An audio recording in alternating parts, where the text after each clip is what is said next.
A young woodcutter in a small town. We've heard so many stories and fables begin that way when we were younger. Well, today there's talk of another woodchopper from a small town, but with a very different and more fantastic plot. LSG recently announced a replacement for star England pacer Mark Wood for IPL 2024. It was someone who only recently made his mark, with a pivotal player of the series role in West Indies' 1-1 Test series result in mighty Australia. Shamar Joseph.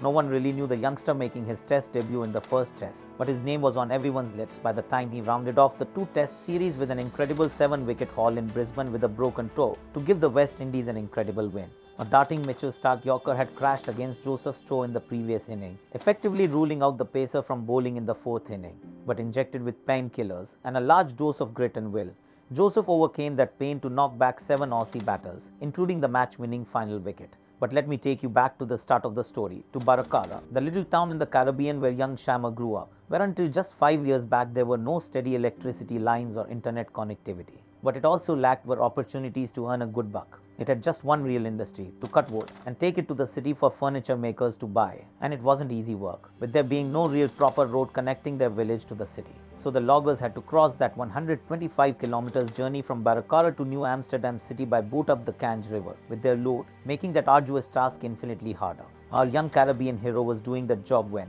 one day, a tree he felled almost landed on him and his father, narrowly avoiding it crushing them. The incident shook him up and Joseph decided to leave his little town. Despite facing some resistance from his family, he and his pregnant wife moved to the city. Joseph ran through a few jobs, once there from a construction site worker, which he left because he was scared of heights, to working as a security guard, all while spending every Sunday playing tape ball cricket in the local circuits. It's there that Romario Shepherd spotted the talent in Joseph and saw his massive potential, calling him to train with the Guyana team. At the nets, he was watched closely by former Windies player Leon Johnson who, realizing the rough diamond he held in his hands, got Joseph enlisted in the Sir Curtly Ambrose bowling clinic to cut that diamond into shape.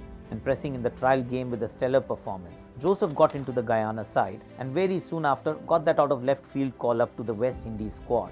His bowling and his heart kept winning people over, from the shores of Guyana via Adelaide to Brisbane and the world over.